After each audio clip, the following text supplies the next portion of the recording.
রাসূলুল্লাহ সাল্লাল্লাহু আলাইহি ওয়াসাল্লাম জানিয়েছেন, ইয়াতি আলান নাসি জামান, সেই জামানায় এমন একটা সময় আসবে, ইহিব্বুনা খামসুনা ইয়ামসাউনা খামসুন, পৃথিবীর মানুষ পাঁচটা জিনিসকে ভালোবাসবে আর পাঁচটা জিনিসকে ভুলে যাবে। সুবহানাল্লাহ বলুন। কয়টা জিনিস বললাম বাবা? তাহলে পাঁচে পাঁচে কত হলো? এই হিসাব জানেন না আপনারা? 10। এমন পাঁচটা জিনিসকে ভালোবাসবে, ওই পাঁচটা জিনিসকে ভালোবাসা ঠিক নয়, আর এমন পাঁচটা জিনিসকে তারা ভুলে যাবে, ওগুলো ভুলে যাওয়া কিন্তু ঠিক নয়। তার মধ্যে 1 নম্বরে বিশ্বনবী সাল্লাল্লাহু আলাইহি ওয়াসাল্লাম বললেন যে তারা হচ্ছে ইহিব্বুনা দুনিয়া ইয়ানসাউনাল আখিরা, পৃথিবীর মানুষ তারা দুনিয়াকে ভালোবাসবে কিন্তু আখিরাতকে ভুলে যাবে। নাউজুবিল্লাহ বলুন। বলছে না? বুঝছে না? শুধুই দুনিয়া দুনিয়া দুনিয়া দুনিয়া। ওরে আল্লাহ, কারো যদি এই গ্রামে দোতলা বাড়ি হয়ে যায়, ও আবার চিন্তা করছে যে ইসলামপুরে একটা বাড়ি হলে ভালো হতো। এই কথা সঠিক না? ঠিক কথা বলছেন না কেন? মুরব্বী হাসছে, বুঝে হুজুর ঠিক জায়গায় ওষুধটা মারিয়েছে রে, ঠিক জায়গায় মারিয়েছে একবার। বুঝতে পারলেন না? পারলেন না? যদি ইসলামপুরে একটা বাড়ি হয়ে যায়, ও আবার চিন্তা করছে কলকাতায় একটা বাড়ি হলে ভালো হতো। এই জন্য বিশ্বনবী সাল্লাল্লাহু আলাইহি ওয়াসাল্লাম জানিয়েছেন, লাউ কানা লি ইবনে আদম ওয়াদিয়ান মিন যাহাবিন, দুনিয়াতে যত আদম সন্তান রয়েছে প্রত্যেকটা আদম সন্তানকে 2টা করে যদি সোনার পাহাড় দিয়ে দেওয়া হয়, তাও বলবে লাবতাগা সালিসান, 3টে সোনার পাহাড় হলে ভালো হতো। বলুন সুবহানাল্লাহ। কয়টা সোনার পাহাড় বললাম? 3টে। এতই লোভ এদের, বুঝতে পারলেন? 2টো করে সোনার পাহাড় দিয়ে পেট ভরছে না। বিশ্বনবী সাল্লাল্লাহু আলাইহি ওয়াসাল্লাম তিনি বললেন, লা ইয়ামলাউ জওফা ইবনে আদম ইল্লা তুরাব, আদম সন্তানের কোনদিন ক্ষুধা মিটবে না যতদিন তারা কবরে না যাবে। যখন কবরে যাবে, মুখের ভিতরে মাটি ঢুকবে, তখন তারা আর জীবনে লোভ লালসা করবে না। কথা সঠিক না ঠিক বলুন? যতদিন মুখে মাটি না ঢুকবে ততদিন তারা লোভ করেই যাবে, লোভ করেই যাবে। কোরআনে আছে না, আল্লাহ তাআলা বলেন আলহাকুমুত তাকাতুর, সূরাটা মুখস্থ আছে আপনাদের? আলহাকুমুত তাকাতুর হাত্তা যুরতুমুল মাকাবির কাল্লা সাওফা তা'লামুনা সুম্মা কাল্লা সাওফা তা'লামুন। হে পৃথিবীর মানুষ শুনে নাও, তোমাদেরকে তোমাদের ধন সম্পদ, টাকা পয়সা, জমি জায়গা মহচ্ছন্ন করে রেখেছে, ক্ষতিগ্রস্ত করে রেখেছে কতদিন পর্যন্ত? যতদিন না তোমরা কবরে যাচ্ছ। জোরে বলুন সুবহানাল্লাহ। কতদিন? যতদিন কবরে না যাচ্ছ। শুধুই লোভ, শুধুই জমি, শুধুই টাকা, শুধুই কম্পিউটার, শুধুই বিজনেস। এত টাকা দেওয়ার পরেও মানুষের পেট ভরছে না। মোহতারাম মুআজ্জাজ সামিনে কেরাম, ভালো করে শুনে নিন, ধন সম্পদের পিছনে ছোটা কিন্তু ভালো নয়। তাহলে হযরত ঈসা আলাইহিস সালাতু ওয়াস সালামের একটা কথা মনে পড়ে গেল। বলি ইনশাআল্লাহ। কিন্তু কেউ উঠবেন না, কেউ কেউ মনে মনে ভাবছে পালাবো। বুঝতে পারলেন না? এতক্ষণ কিসসা কাহিনীগুলো খুব মনোযোগ দিয়ে শুনছিল, কিন্তু ডাইরেক্ট যখন কোরআন হাদিস দিয়ে শুরু করেছি, বলছে এবার ভালো লাগছে না, হুজুর কিসসা বলেন। বুঝতে পারলেন না? আমি যতক্ষণ কথা বললাম হাদিস বললাম না কিসসা বললাম? সবগুলো হাদিস, সবগুলো কোরআনের আয়াত। ভালো করে শুনে নেবা। হযরত ঈসা আলাইহিস সালাতু ওয়াস সালাম তিনি একদিন রাস্তা দিয়ে চলে যাচ্ছেন, আর রাস্তা দিয়ে যেতে যেতে যেতে যেতে রাস্তার মাঝে 3টে সোনার ইট পড়ে পেলেন। বলুন সুবহানাল্লাহ। কয়টা সোনার ইট? 3টে সোনার ইট পড়ে পেলেন। তো ওনার সাথে আর একটা লোক ছিল, বুঝতে পারলেন? সে বলছে, হুজুর আপনার বিয়ে শাদী হয়নি, সংসার হয়নি, ছেলে মেয়ে নাই, আপনি একই করবেন, আমাকে দিয়ে দেন। এই আপনারা বলেন, ঈসা নবীর মানে ওনার স্ত্রী ছিল, বিয়ে হয়েছিল, এই কথা বলছেন না কেন? ঈসা আলাইহিস সালাতু ওয়াস সালামের বিবাহই হয়নি। বলুন সুবহানাল্লাহ। তো হযরত ঈসা আলাইহিস সালাতু ওয়াস সালাম তিনাকে বলছে যে আপনাকে যদি এই 3খানা সোনার ইট দিয়ে দিই তাহলে আপনি খুশি হবেন নাকি? আপনি খুশি হবেন? তো বলছে অবশ্যই খুশি হব। তো তাহলে আপনি যদি খুশি হন, যান নিয়ে যান, আমার ওগুলো দরকার নাই। বলুন সুবহানাল্লাহ। কারণ নবীরা ধন সম্পদ টাকা পয়সাকে কখনো লোভ করতো না। হযরত ঈসা আলাইহিস সালাতু ওয়াস সালাম ওই জিনিসগুলো নিয়ে, সেই সোনার ইটগুলো দিয়ে তিনি চলে গেলেন। এবার যে লোকটা ওই সোনার ইটগুলো নিয়ে বাড়ি যাচ্ছিলেন, যেতে যেতে যেতে যেতে রাস্তার মাঝে 3 জন ডাকাতের সঙ্গে দেখা হয়ে গেল। কয়জন ডাকাত? 3 জন ডাকাত। আর ডাকাতরা যদি সোনার ইট দেখে, রে বাবা, থবে না বাড়িয়ে মেরে ফেলবে। এই কথা বলছে না কেন? ওকে দেখাও সারা, ওকে লাইট দিয়ে একবারে মাঞ্জা ভেঙে ফেলে দিল। বুঝতে পারলেন যে তোকে আর রাখা যাবে না, দে সোনার ইট, বদমাইশ কোথাকার, তুই সোনার ইট কি করবি? ওকে গলা টিপে মেরে ফেললো। বুঝতে পারলেন? মরে গেল। এখন সোনার ইট তারা পেয়ে গেল। এখন 3 জনে মিলে যুক্তি করছে যে এই 3খানা সোনার ইট আমাদেরকে ভাগ করার আগে একটু আনন্দ এনজয় করার দরকার, একটু ভালো খাওয়া দাওয়া দরকার, একটু মদ খাওয়ার দরকার, গাঁজা খাওয়ার দরকার। তাড়াতাড়ি দোকানে চলে যা, মদ কিনে নিয়ে আয়, গাঁজা কিনে নিয়ে আয়। আচ্ছা করে মদ খাবো, গাঁজা খাবো, তারপরে ভাগ করব। বলুন নাউজুবিল্লাহ, বলুন নাউজুবিল্লাহ। আর শুধু মদ কিনলে হবে না, মাংস রুটিও কিনে নিয়ে আসবে হোটেল থেকে। কি বললাম? মাংস আর রুটি দিয়ে এনজয় করে খাবো। কিন্তু ইবলিস বলে কেউ আছে না নাই? জোরে বলুন। ইবলিস বলছে তোদেরকে মাংস রুটি খাওয়াবো বেটা, দাঁড়া। বুঝতে পারলেন না? পারলেন না?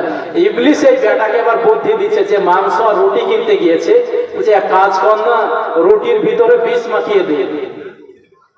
এই কথা বলছেন, রুটির ভিতরে বিষ মাখিয়ে দে, ওই শয়তানরা খাবে, মরে যাবে।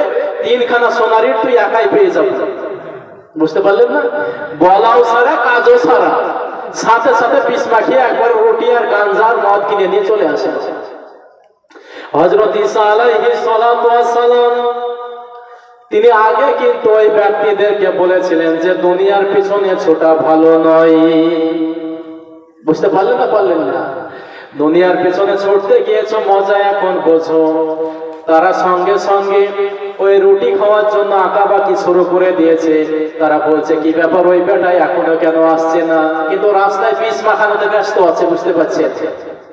তো মোবাইলের যুগ হলে তো ফোন করে ডাকবে যে তাড়াতাড়ি রুটি নিয়ে, তাও তো বলতে পারছে না। এরা দোষ নাম্বার পায়, তারা করছে যে ও যেহেতু দেরি করছে, ও যেই আসবে ওকে মেরে ফেলবো, আর আমাদের দোষনার এই ইট গুলো হয়ে যাবে। বুঝতে পারলেন? ও আবার কায়দা করছে ওকে মেরে ফেলবো, এ কায়দা করছে ওকে মেরে ফেলবো। কায়দা একবারে বুঝতে পারছেন, সব রেডি। রুটি নিয়ে যখন চলে এসেছে, 20 মাখানা রুটি সামনে রেখে দেওয়া হলো। আর এদিকে ওই 2 জন ব্যক্তি সঙ্গে সঙ্গে তাকে ওখানে মারতে মারতে মেরে ফেলে দিল। যে রুটি এনেছে তাকে মেরে ফেলে দিল। এত দেরি করলি কেন? সালা বেয়াদব কোথাকার, হট এখান থেকে, এই মার একবারে ধরেন, মেরে ওকে একবারে শাট করে দিল। এরা 2 জন বলছে এক কাজ কর, ওকে তো মেরেই ফেললাম, আর ও তো আর ভাগ নিতে পারবে না, ও তো ভাগ নেওয়ার আর কোনো চান্স নাই। মরা মানুষ আর বাঁচতে পারে? বলেন, ও তো মরেই গেছে। তাহলে আমরা ভালো করে রুটিটা খাই, রুটি খেয়ে ভাগ হবে। বুঝতে পারলেন না? পারলেন না? রুটি খাওয়ার পরে ভাগ করব। কিন্তু রুটিতে কি আছে? এই কথা বলছেন না কেন? রুটিতে কি আছে? ইবলিস বলছে খানা, তারপরে কি হয়? যে খাওয়ার সাথে সাথে মরে যাও সারা। বুঝতে পারলেন? তাহলে সোনা সোনার জায়গাতে থাকলো, মানুষগুলো একটাও থাকলো না। এর নাম হলো দুনিয়া। বুঝতে পেরেছেন? এই জন্য আল্লাহ রাব্বুল আলামিন কোরআন মাজিদের মধ্যে জানিয়ে দিলেন, অমাল হায়াতুদ দুনিয়া ইল্লা মাতাউল গুরুর। হে পৃথিবীর মানুষ, ভালো করে শুনে নাও, আজকে তোমরা টাকা পয়সা, ধন দৌলত, জমি জায়গার পিছনে ছুটছো, কিন্তু এখনই যদি তোমার মৃত্যু হয়ে যায়, তাহলে ওই টাকা পয়সা, ধন দৌলত কিছুই তোমার কবরে যাবে না। কথা সঠিক না বেঠিক? জোরে বলুন। কিছুই যাবে না। বিশ্বনবী সাল্লাল্লাহু আলাইহি ওয়াসাল্লাম এই জন্য যতদিন বেঁচে ছিলেন আল্লাহর কাছে দোয়া করেছেন, আল্লাহুম্মা আহইনি মিসকিনা ওয়া আমিতনি মিসকিনা ওয়া আশরনি ফি জুমারাতিল মাসাকিন। ওগো আল্লাহ, যতদিন আমি এই দুনিয়ার বুকে বেঁচে থাকবো, আপনি আমাকে ফকিরের মতো বাঁচিয়ে রাখুন। আবার যখন মারা যাব, ফকিরের মতো যেন মারা যায়, আর কাল কিয়ামতের দিন যেন আমি ফকিরদের সঙ্গে জান্নাতে চলে যাই। বলুন সুবহানাল্লাহ। এই দোয়া কে করেছে?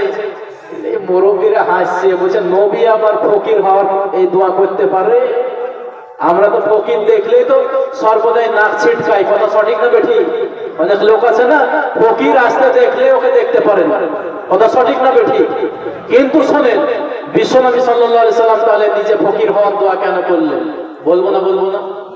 বলি ইনশাআল্লাহ।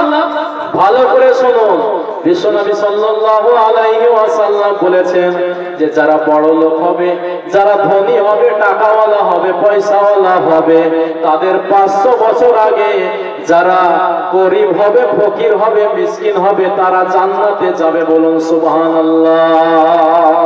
কত বছর আগে? গরিবরা বড় লোকদের 500 বছর আগে জান্নাতে যাবে। এখন এখানে যারা গরিব মানুষ বসে আছে বলছে, বাহ, একটা ওয়াজ করলেন হুজুর, তার মানে ওর আর কোনো ওয়াজ লাগবে না, খুব খুশি এখন, বুঝতে পারে। আর বড় লোকরা আমাকে কিন্তু গাল দিচ্ছে, মৌলবি নামুক নামলেই পাড়াবো। বুঝতে পারলেন না? পারলেন না? বড় লোকরা আমাকে গাল দিচ্ছে, আর যারা গরিব মানুষ তারা কিন্তু খুশি, বুঝতে পারলেন? মোহতারাম মুআজ্জাজ সামিনে কেরাম, 5টা কথা বলবো বলেছিলাম, 1 নাম্বার হয়ে গেল। 2 নম্বরে বিশ্বনবী সাল্লাল্লাহু আলাইহি ওয়াসাল্লাম বলেছেন, ইহিবুনাল মাল ওয়া ইয়ানসাউনাল হিসাব। দুনিয়ার মানুষ তারা ধন সম্পদকে ভালোবাসবে, কিন্তু হিসাব দেওয়ার কথা ভুলে যাবে। কথা সঠিক না বেঠিক? কিন্তু যার ধন সম্পদ যত বেশি, তার হিসাব নিকাশও তত বেশি, আর যার ধন সম্পদ যত কম, তার হিসাব নিকাশও তত কম। বলুন সুবহানাল্লাহ। তাহলে কয় নাম্বার হলো? 2 নাম্বার। 3 নম্বরে বিশ্বনবী সাল্লাল্লাহু আলাইহি ওয়াসাল্লাম তিনি বললেন যে হিবুনাল খালকু ওয়া ইয়ানসাউনাল খালিক। পৃথিবীর মানুষ মানুষকে ভালোবাসবে, কিন্তু তারা আল্লাহ তাআলাকে কোনোদিনও ভালোবাসবে না। হয়েছে কিনা এরকম? আপনাদের এই এলাকার যুবক যুবতীরা প্রেম ভালোবাসা করে না? তো দেখবেন যুবকরা যুবতীদেরকে ফোন করে বলছে যে তোমার জন্য জান দিব, কলিজা কেটে দিব, আমার বাপের যত জমি আছে ভিটিয়া মাটি সব তোমার নামে লিখে দিব, কিন্তু আমাকে বিয়ে করতেই হবে। এই এরকম ছেলে আছে না? আছে না? না, জোরে বলো। আর অন্য দিক থেকে আবার কিছু মেয়ে আছে তো বেহায়া, এত নির্লজ্জ, ও শয়তান মেয়ে আবার ফোন করে বলছে আপনার বেটাকে, আপনার ছেলেকে ফোন করে বলছে, বা মেসেঞ্জারে বলছে, হোয়াটসঅ্যাপে বলছে, ফেসবুকে বলছে। এখন ফেসবুকেও কথা হয়, জানেন না? জানেন না? এখন ফেসবুকেও কথা হয়। ফেসবুকে মেসেঞ্জারে লিখছে যে তোমাকে কলিজা কেটে দিব, তোমার জন্য জান দিব, মাল দিব, যা লাগে সব দিব, কিন্তু আমাকে বিয়ে করতে হবে, তোমাকে ছাড়া বাঁচবো না। কিন্তু কোনদিন কোন মুসলমান আল্লাহকে এই কথা বলেছে যে আল্লাহ তোমাকে ছাড়া বাঁচবো না? এই বলেছে? জোরে বলো। কোনদিন নামাজ পড়তে গিয়ে কোনদিন বললো না যে আল্লাহ তোমাকে ছাড়া বাঁচবো না। কিন্তু মানুষ আর একটা মানুষকে বলছে তোমাকে ছাড়া বাঁচবো না। তাহলে কি বুঝতে পারলেন? আল্লাহ নবীর হাদিস সমাজে মিলে গেছে। দুনিয়া ধ্বংস হতে আর টাইম নাই, দুনিয়া ধ্বংসের দিকে। এই জন্য বিশ্বনবী সাল্লাল্লাহু আলাইহি ওয়াসাল্লাম বলেছেন, মানুষ হয়ে আর একটা মানুষকে এত ভালোবাসা যাবে না যতটা ভালোবাসা আল্লাহকে ভালোবাসা দরকার। তাই কিনা? তারপরে 3 নম্বর হয়ে গেল। 4 নম্বরটা ভালো করে শুনুন। বিশ্বনবী সাল্লাল্লাহু আলাইহি ওয়াসাল্লাম বললেন যে হে গুনাহ জামবা ওয়া ইয়ানসাউনা তাওবা। মানুষ গুনাহ করতে ভালোবাসবে, অন্যায় করতে ভালোবাসবে, চুরি করতে ভালোবাসবে, জিনা করতে ভালোবাসবে, মিথ্যা কথা বলতে ভালোবাসবে, সুদ খেতে ভালোবাসবে, ব্যভিচার করতে ভালোবাসবে, অন্যায় করতে ভালোবাসবে, কিন্তু জীবনে কোনোদিন তারা তওবা করবে না। তওবা করে? অন্যায় শেষ নাই, জেনা শেষ নাই, সুদ খাওয়া শেষ নাই, ঘুষ খাওয়া শেষ নাই, মিথ্যা কথা বলা শেষ নাই, ধোঁকাবাজি শেষ নাই, কিন্তু জীবনে তওবা করে না। ধোঁকাবাজি আপনারা শুধু মনে করছেন যে এই ধন সম্পদ টাকা পয়সার ক্ষেত্রে হয়, আর হয় না। ধোঁকাবাজি কাকে বলে আজকে বলবো না? বিশ্বনবী সাল্লাল্লাহু আলাইহি ওয়াসাল্লাম বলেছেন যে লা ইয়াদখুলুল জান্নাতা কাত্তাত। ওই ব্যক্তি জান্নাতে যাবে না যারা সম্পর্ক ছেদকারী আর যারা মানুষকে ধোঁকা দেয়, তারা কোনোদিন জান্নাতে যাবে না। কথা সঠিক না ঠিক বলুন? ধোঁকা কাকে বলে বোঝেন। আজ থেকে 1 সপ্তাহ আগে আমি একটা বিয়ে পড়াতে গিয়েছিলাম, যেহেতু আমি এই যে শেখপাড়া কার্তিকে পড়া চেনেন তো, এই শেখপাড়া কার্তিকে পড়া জুম্মা মসজিদের আমি ইমাম, 4 বছর থেকে ওখানে জুম্মা পড়াই। তো আজ থেকে কয়েক সপ্তাহ আগে একটা বিয়ে পড়াতে গেলাম। একটা ছেলে বলল যে হুজুর বিয়ে পড়াতে আছে। তো বলছি হ্যাঁ রে, বিয়ে করবি, বাপ মাকে বলেছিস? তো বলছে বাবা মা কেউ জানে না, একটা রেজিস্ট্রি অফিসে এসেছি, আপনি কালেমাটা পড়াবেন। বুঝতে পারলেন না? পারলেন না? আপনি কালেমাটা পড়াবেন, কোনো কাজ আপনাকে করতে হবে না, তো পায়তারা করে নেবেন। বুঝতে পারলেন না? আপনাকে অত পায়তারা করতে হবে না, টাকা দিব, টাকাতে কাজ করবেন। ঠিক আছে, তোরই দৌড় দেখবো, দাঁড়া। আমি সঙ্গে সঙ্গে গাড়ি বের করে একবারে রেজিস্ট্রি অফিসে হাজির, 10 মিনিটের মধ্যে। যে রেজিস্ট্রি অফিসে গিয়েছি, দেখছি ওখানে ছেলে আছে কিন্তু মেয়ে নাই। আচ্ছা কি ব্যাপারে, মেয়ে কোথায় গেল খুঁজলে? খোঁজ নিতে নিতে নিতে নিতে দেখা গেল যে খালাই তো ভাইয়ের সঙ্গে পটলাই। এই বুঝতে পারলেন না? পারলেন না? তাহলে এটা ধোঁকা দেওয়া হলো না? এই কথা বলছেন না কেন আপনারা? ধোঁকা না? ওই ছেলেটাকে 4 বছর ধরে আশা দিয়ে রেখেছে, তোমাকেই বিয়ে করব, তোমার সাথে আমি ঘর সংসার করবো, এই কথা বলে ওই ছেলেটার কাছ থেকে লক্ষ লক্ষ লক্ষ লক্ষ টাকা ওই শয়তান মেয়েটা খেয়েছে। কথা বুঝতে পারলেন না? ওকে মিথ্যা কথা বলে হাজার হাজার টাকা, লক্ষ লক্ষ টাকা সে মেয়েটা ছেলের পকেট থেকে নিয়েছে। বিয়ে করার টাইমে খালাতো ভাইয়ের সঙ্গে পালিয়ে গেছে। তার মানে প্রেমের নামে মিথ্যা কথা। মাজা ভাঙে দিয়েছে গো। মাজা ভেঙে দেয়নি? দেখেন আমার বাপ বলছে মাজা ভেঙে দিয়েছে গো। কি বলবো আর বাবা, এই হচ্ছে ধোঁকাবাজি। চলছে না? চলছে না? জোরে বলুন। আবার এক শ্রেণীর পুরুষ আছে, একটা মেয়েকে 10 বছর ধরে ভালোবাসে, তোমাকেই ভালোবাসি, তোমার জন্য সব কিছু করবো। যখন বিয়ের টাইম দেখা যাচ্ছে আর একটা মেয়েকে বিয়ে করে বসে আছে। এগুলো ধোঁকা না? কাল কিয়ামতের দিন জাহান্নামে যেতে হবে। এগুলো থেকে বেঁচে থাকবো, বলুন ইনশাআল্লাহ। তাহলে আমি যে কথাগুলো বললাম বাস্তব না অবাস্তব? বলুন বাস্তব না ইনশাআল্লাহ? মোহতারাম মুআজ্জাজ সামিনে কেরাম, এই জন্য আপনাদেরকে একটা নসিহত করব, শুনতে হবে। শুনবেন ইনশাআল্লাহ? নসিহতটা কি? যারা বাবা মা আছেন ভালো করে শুনেন। আপনার ছেলে যদি আপনাকে বলে যে আব্বা আমার অমুক পাড়ার একটা মেয়েকে পছন্দ হয়েছে, তাহলে মনে করতে হবে ভিতরে ভিতরে ওটাও আছে। বুঝতে পারলেন না? আর যখনই ভেবে নিবেন যে ওই জিনিসটা আছে, প্রেম আছে, সঙ্গে সঙ্গে ওই মেয়ের সঙ্গে বিয়ে দিয়ে দেওয়ার জন্য রাজি হয়ে যাওয়া দরকার। কারণ মেয়েটা অনেক দিন থেকে আশা করে বসে আছে, আর আপনি বলছেন না না তোর ওই বাড়িতে বিয়ে দিব না, ওরা ছোট লোকের বাচ্চা, ওরা ভূতের বাচ্চা, শয়তানের বাচ্চা, কুকুরের বাচ্চা, ছাগলের বাচ্চা, জাতা মাতা বলে দিলেন। এরকম বাবা মা আছে না নাই বলুন? আর এদিকে মেয়েটা কান্না করে মরে গেল, বিষ খেয়ে মরে গেল। যে দেখা যাচ্ছে আপনারা জেল খেটে এদিকে মরলেন। আপনার হয়তো মেয়ে আছে, একটা যোগ্য ছেলেকে হয়তো তার পছন্দ। বিশ্বনবী সাল্লাল্লাহু আলাইহি ওয়াসাল্লাম বলেছেন যে বিয়ে শাদীর ক্ষেত্রে সর্বদাই ছেলে মেয়েকে, মেয়ে এবং ছেলে দুজন যদি দুজনের প্রতি আকৃষ্ট হয়ে যায়, তাহলে পিতা মাতাকে বাধা দেওয়া উচিত নয়।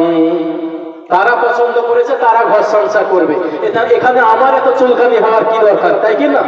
এই জন্য বিয়ে দিয়ে দেবেন, বলুন ইনশাআল্লাহ। আপনার মেয়ে যদি বলে ওই পাড়ার একটা ছেলেকে আমার পছন্দ, বা এই পাড়ার একটা ছেলেকে পছন্দ, এই পাড়ার একটা ছেলেকে পছন্দ, সঙ্গে সঙ্গে বিয়েটা পড়িয়ে দেওয়ার ব্যবস্থা করবেন। জোরে বলুন ইনশাআল্লাহ। মনে থাকবে, না হলে অশান্তি হবে, বিষ খেয়ে মরবেন। 14 গোষ্ঠী একবারে ধরে দেখা গেল যে ওই এতে যেতে হবে, জেলে যেতে হবে, তাই কি না? বিষ খেয়ে মারা যাচ্ছে। এই যে আমাদের ইসলামপুর টেকা মাদ্রাসা চেনেন? ইসলামপুর টেকা মাদ্রাসা চেনেন না? এই টেকা রায়পুর মাদ্রাসার একটা ঘটনা আপনাকে বলি, বলবো ইনশাআল্লাহ? রাগ করবেন নাকি ভাই? ভালো করে শোনেন। ইসলামপুর টেকা মাদ্রাসায় একজন আমার দিনী বোন পড়াশোনা করতো। তার বাড়ি হচ্ছে এই নবীপুরের দিকে। নবীপুরের একটা বক্তা আজকে ছিল, জলসা করেছে। তো ওই মেয়েটা একটা ছেলেকে 5 বছর ধরে ভালোবাসে। কত বছর? 5 বছর। 5 বছর ধরে পিতা মাতার হাত ধরেছে, পা ধরেছে, সব ধরেছে যে আমার ওই ছেলেটার সঙ্গে বিয়ে দিয়ে দাও।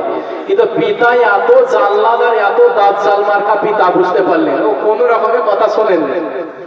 কথা যেহেতু শোনেনি, এক পর্যায়ে মেয়েটা গলায় দড়ি দিয়ে মারা গেছে। তাহলে এতে লাভ হলো না লস হলো? লাভ হলো না লস হলো? যখন আমি জানাজা পড়াতে গিয়েছি তখন আমাকে বলছে হুজুর বিয়ে দিয়ে দেওয়াই ভালো ছিল, আমি এমন ভুল করলে। বুঝতে পারলেন না? বিয়েটা দিয়ে দেওয়াই ভালো ছিল। ও শয়তান এতদিন এবার বুঝতে পেরেছে সঠিক কথাটা। বুঝতে পারলেন না? ওটা বোঝার দরকার ছিল 5 বছর আগে। কত বছর আগে? 5 বছর পিতা মাতাকে বুঝিয়েছে, কিন্তু পিতা মাতা বোঝেন। এরকম দজ্জাল বাবা মা আছে না নাই?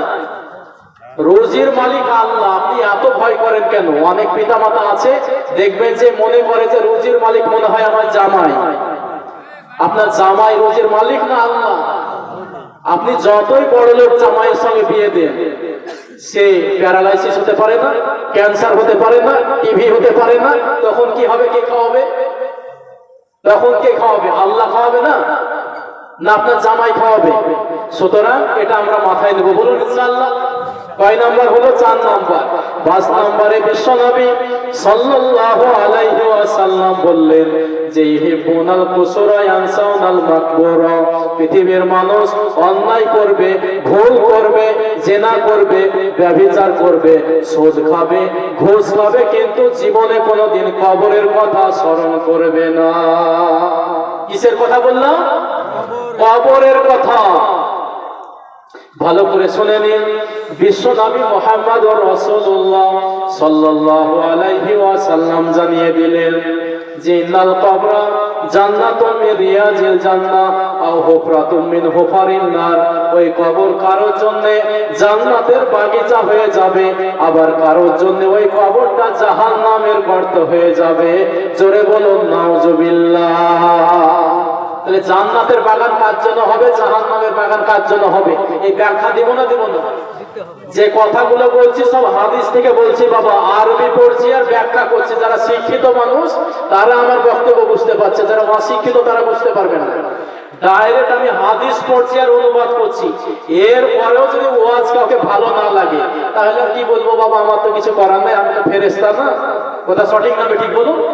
আমি তো ফেরেশতা না যে সব মানুষের মন জয় করতে পারবো।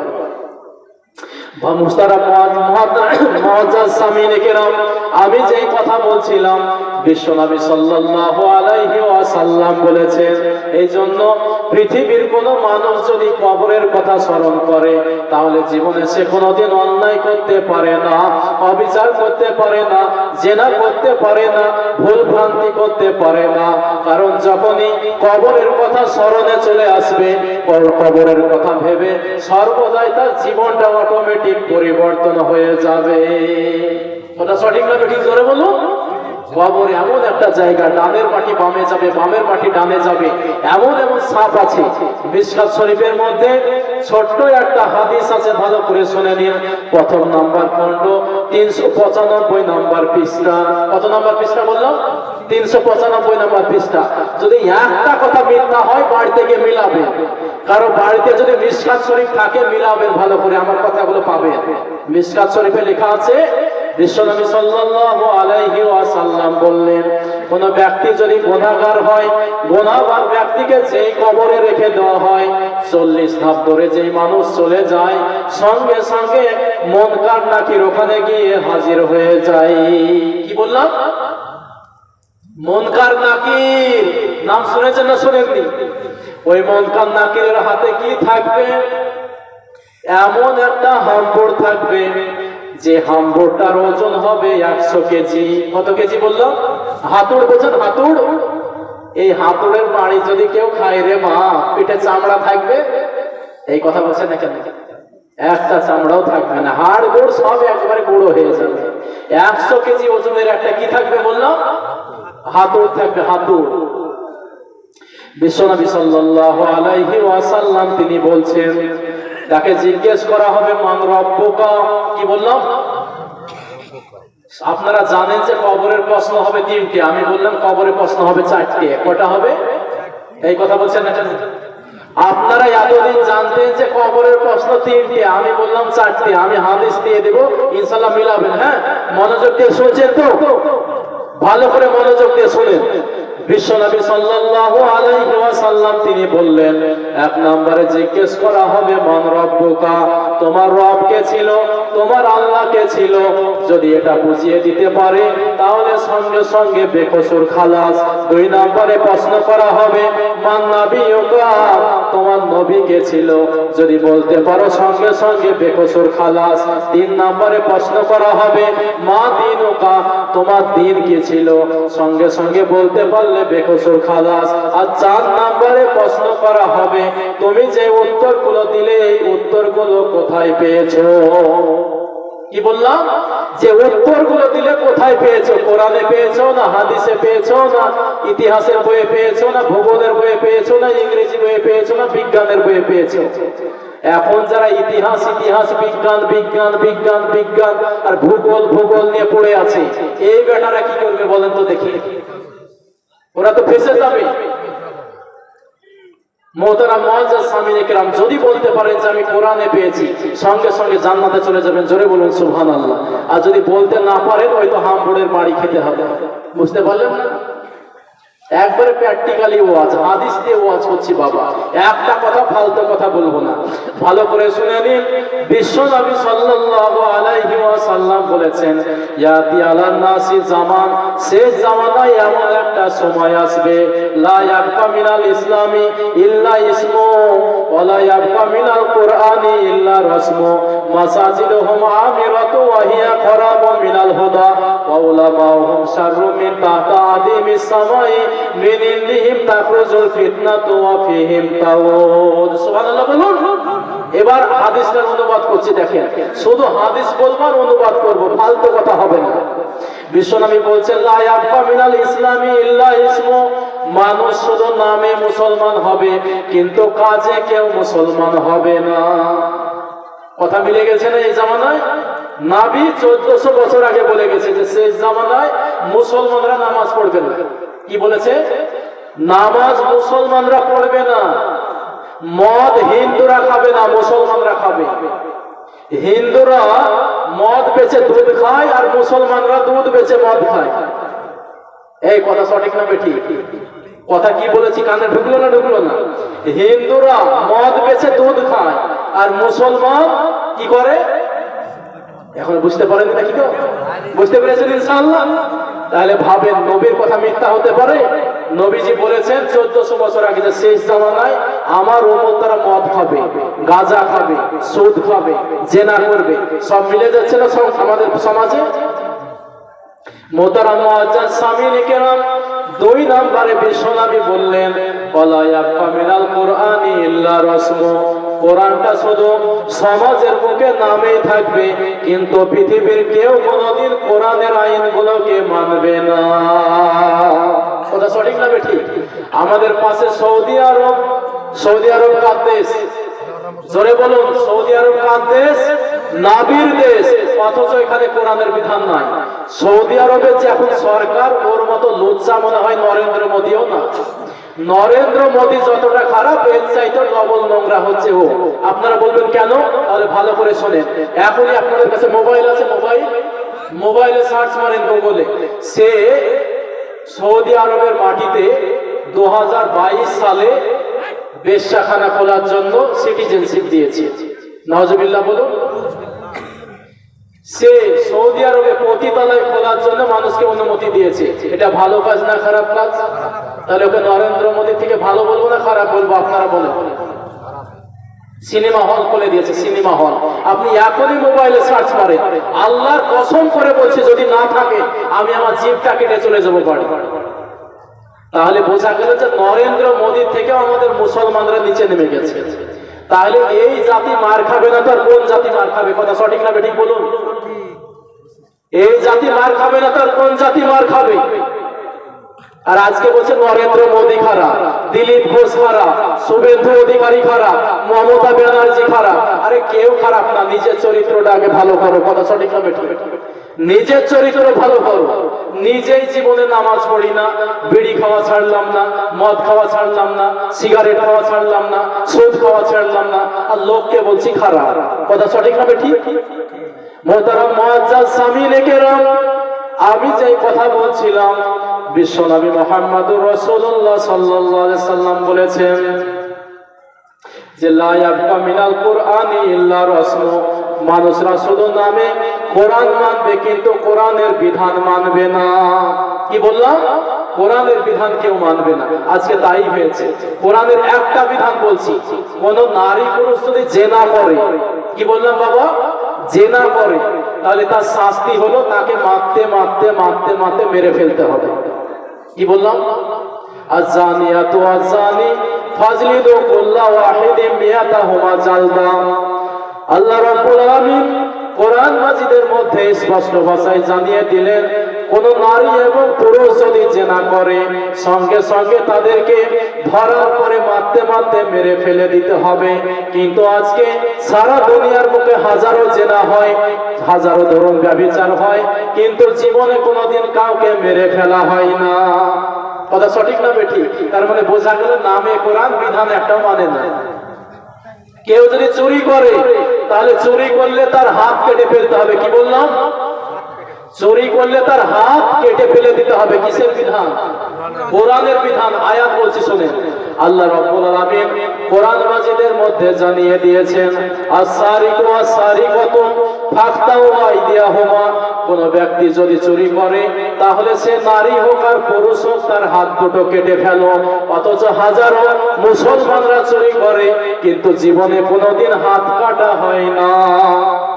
তাহলে বোঝা গেল নামেই কোরআন, বিধান একটাও মানি না। কোরআনের আর একটা বিধান আল্লাহ রাব্বুল আলামিন কোরআন মাজিদের মধ্যে বলেছেন,